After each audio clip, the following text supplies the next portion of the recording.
Working the night shift changes how you view the world. When the rest of the city goes to sleep, the quiet isn't peaceful. It's heavy. The fluorescent lights hum a little louder. The shadows in the back aisles stretch a little longer, and you realize just how isolated you truly are. Tonight, we cover 4 unsettling horror stories from people who worked late-night hours in America's quiet towns and lonely highways. From an eerie customer in a 24-hour pharmacy in Ohio to a horrifying discovery in a quiet basement in rural Pennsylvania. If you enjoy realistic, ground-level horror narration, make sure to like, subscribe, and drop a comment below with your own experiences. Now, check your locks, turn off the lights, and let's begin. Story 1. The Late-Night Pharmacy in Ohio. Back when I was 22, I worked the graveyard shift at a local 24-hour Walgreens-style pharmacy in Canton, Ohio. Most nights between midnight and 6 in the morning, we'd see maybe 5 or 6 customers total. But that didn't mean I got to rest. Management expected me to constantly stock shelves and keep the store spotless. On this particular night, I was completely alone in the front of the store. The only other employee on duty was a night cleaner who was currently locked in the break room taking his lunch break. I was in the middle of stocking cereal boxes in aisle 4 when I heard something heavy knock over on the other side of the shelf in aisle 5. Now, the automatic sliding front doors in that store were brutally loud. They groaned every single time someone stepped inside. But I hadn't heard them opening at all. It caught me completely off guard. I leaned out to look down the main cross aisle. Standing at the edge of the row was a man in his mid-30s, completely still, staring blankly straight at me. "Do you need help finding something, sir?" I asked, trying to sound professional. He didn't blink. Yes. Could you just point me to the eggs?" His voice was strangely raspy, but it was his face that made my skin crawl. His upper jaw protruded forward unnaturally, making his mouth look stretched and heavy. I felt an immediate wave of uncomfort. I pointed him towards the dairy coolers in the back. I wanted to finish stocking cereal as fast as possible so I could ring him up and get him out of the store. Once I finished the aisle, I pushed my stock cart towards the back storage room. Halfway down the main aisle, the same man stepped out from a side row and cut me off. He didn't have any eggs. He just stood there, blocking my cart, and began making incredibly awkward small talk. He asked for my name, my age, where I went to school, and why I was working night shifts. Then his questions took a darker, more personal turn. "Do you go to a lot of parties?" he asked. "Do you have a girlfriend?" "No," I replied shortly, trying to wheel the cart past him. He reached out and placed a heavy, cold hand on my shoulder. "Have you ever had a boyfriend?" I shoved his hand off, snapped that I wasn't interested, and pushed past him, quickening my pace toward the double doors of the back stockroom. I let the doors swing shut behind me and stood in the stockroom, breathing heavily.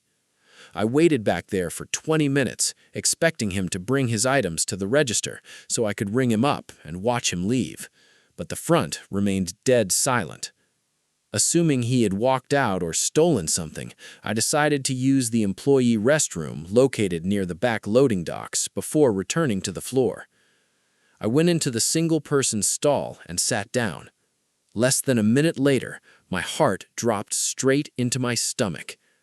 The heavy outer wooden door to the restroom slowly creaked open. I choked back the urge to yell "occupied." I didn't want to reveal where I was.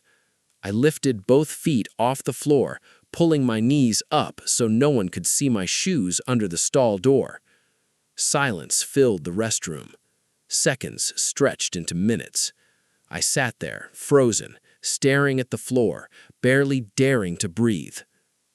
When I finally summoned the courage to look up toward the gap in the stall door, my blood turned to ice. An eye was pressed right against the narrow crack between the door and the frame, peering directly into my stall. I screamed. I knew I was trapped. I had 1 second to make a move. I reached into my apron pocket, whipped out my utility box cutter, flicked the blade out, and violently slashed it through the crack in the door. I heard a muffled gasp as the man pulled his face back. I slammed the stall door open, hitting him right in the shoulder, and sprinted out of the restroom, down the main aisle, and straight out the front glass doors into the parking lot. I dialed my store manager 5 times until he finally picked up. When I explained what happened, he told me to call the police immediately. By the time the Canton police cruisers arrived, the man was long gone. I only worked the night shift 2 more times before transferring to an afternoon schedule. I never saw that man again, but I still check behind bathroom stall doors every time I enter a public restroom. Story 2. The Lonely Gas Station in Nebraska. 2 years ago, I took a job working the graveyard shift at a tiny gas station off a lonely stretch of highway near Kearney, Nebraska. The shift ran from midnight to 6 in the morning. Out there in the countryside, the highway was practically dead. I'd see maybe 1 or 2 drivers an entire night. It was a mind-numbing, depressing job, but my manager paid an extra $5 an hour night differential, and as a broke college graduate trying to pay off student loans, I needed the money. It was a freezing December night. The temperature was well below 0, and frost covered the thick glass windows.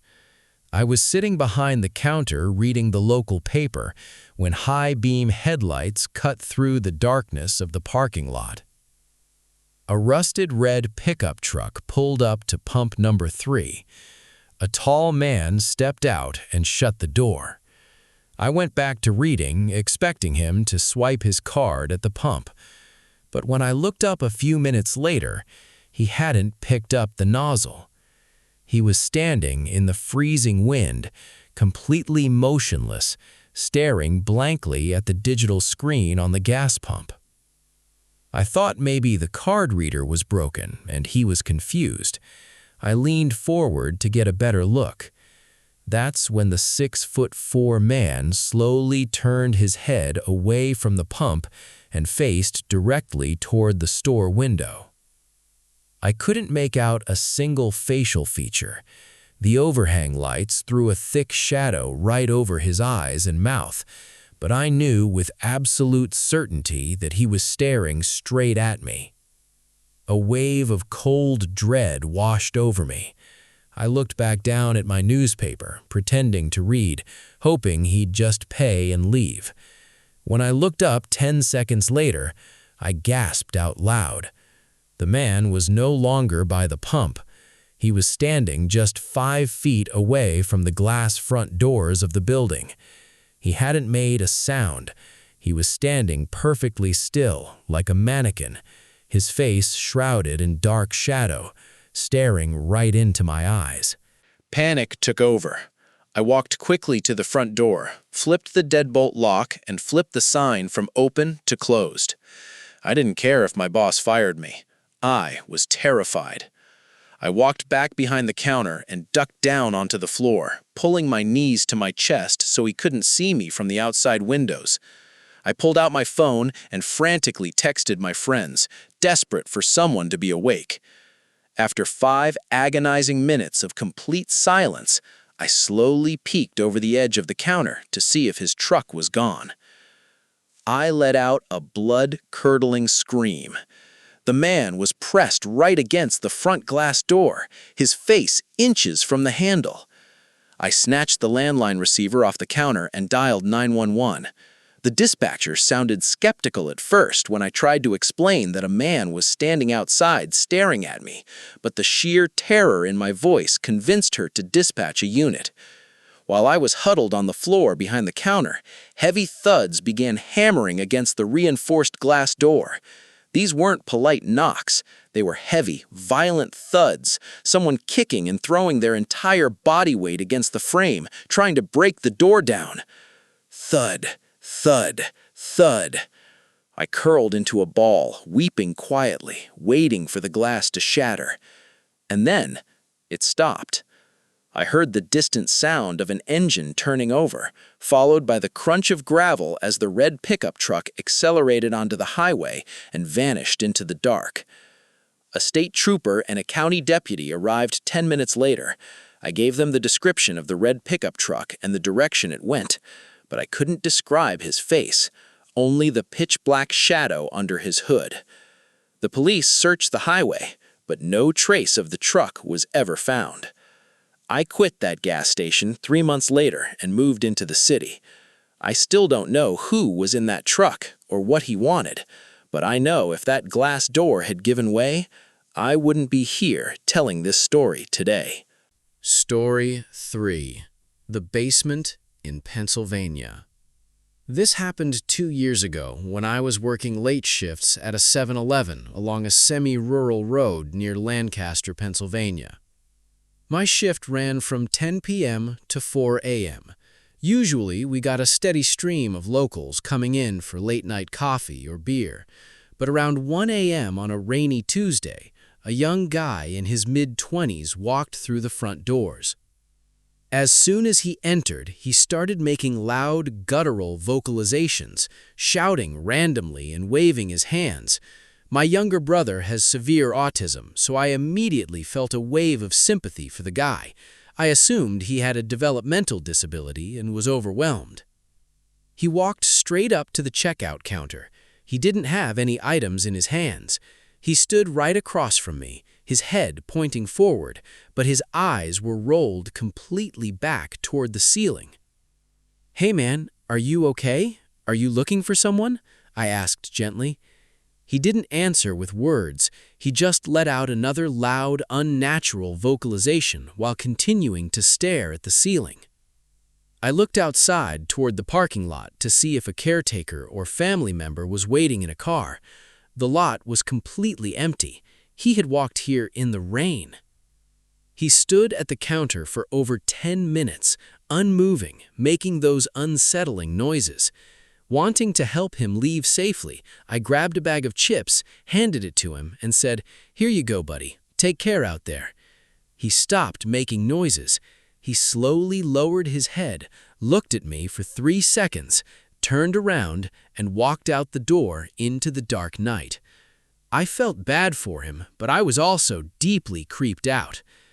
An hour later, around 2:15 a.m., the store landline rang. I picked it up. "7-Eleven, how can I help you?"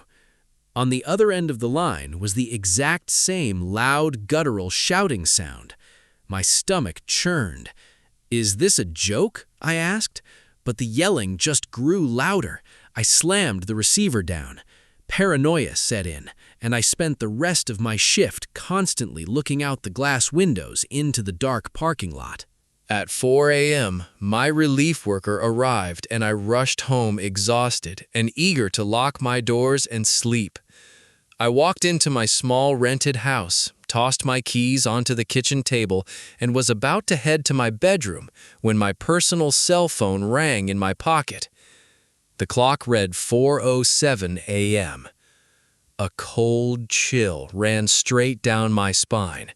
Nobody calls at 4 a.m. unless it's an emergency. I answered the phone. "Hello?" Immediately, the loud, aggressive shouting exploded through the speaker. I nearly dropped the phone. How did he get my personal cell number? I slammed the phone onto the nightstand, locked every window in the house, pulled all the blinds, and sat in my bed with a baseball bat until sunrise.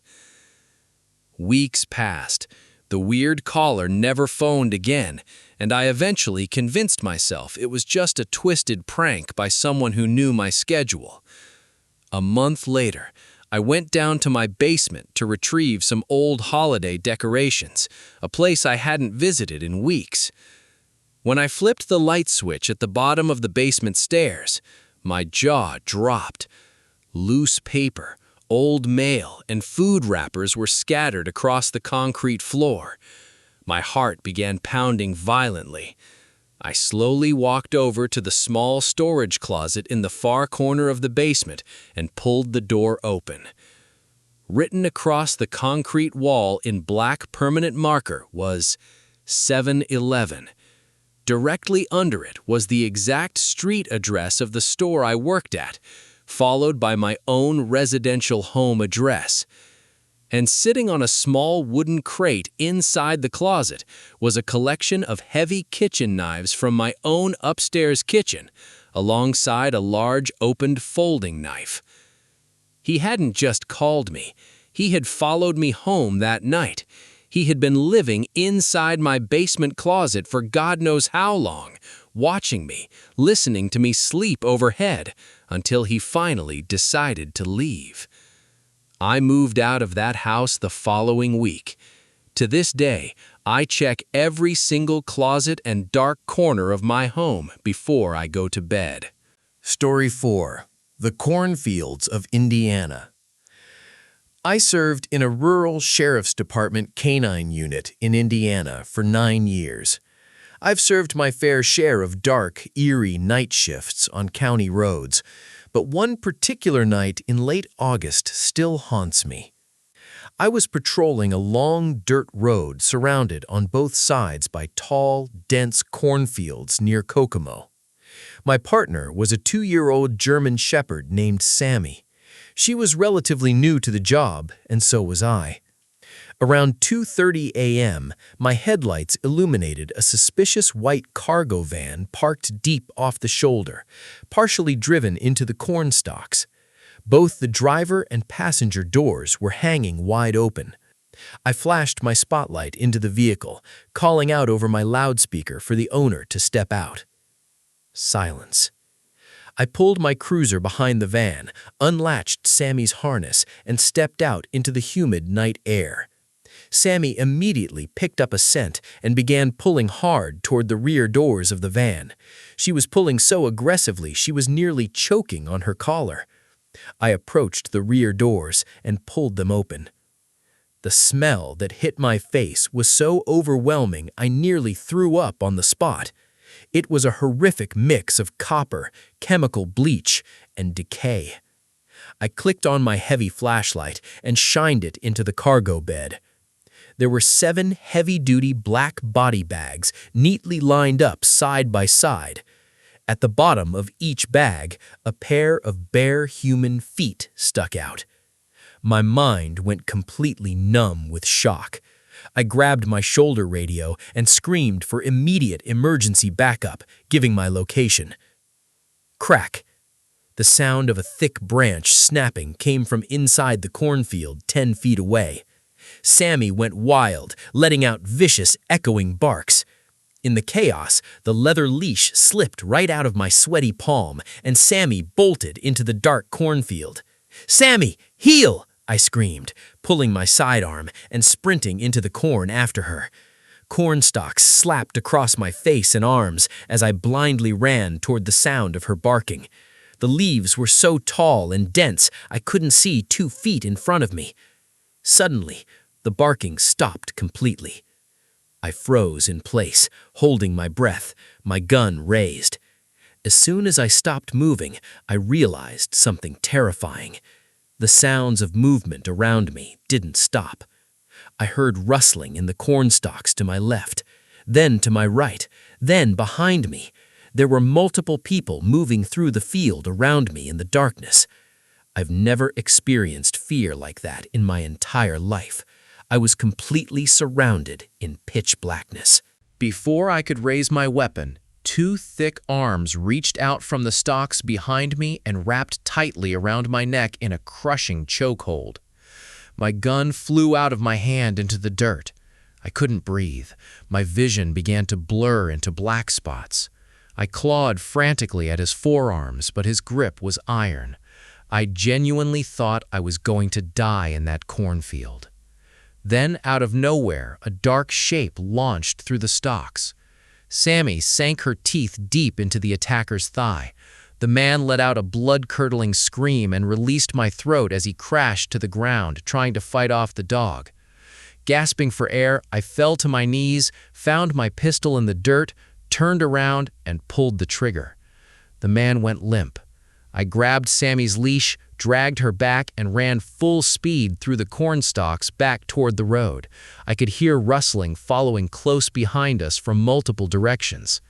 We burst out of the field, scrambled into the police cruiser, and I slammed the gas pedal to the floor. I drove a quarter-mile down the road before pulling over to wait for backup. I was shaking so violently I couldn't even hold my steering wheel straight. When 3 backup units arrived 10 minutes later, we swept the area. The white van was gone. The body bags were gone. The man I shot was gone, dragged away into the field by his accomplices. I hadn't managed to get the license plate on my dash cam in the initial chaos. A full investigation was launched, but no trace of the group or the van was ever found in that county again. I stayed on the force for another 7 years, but not a single night went by where I didn't think about what was waiting in those cornfields. Sammy saved my life that night, and I'll never forget it.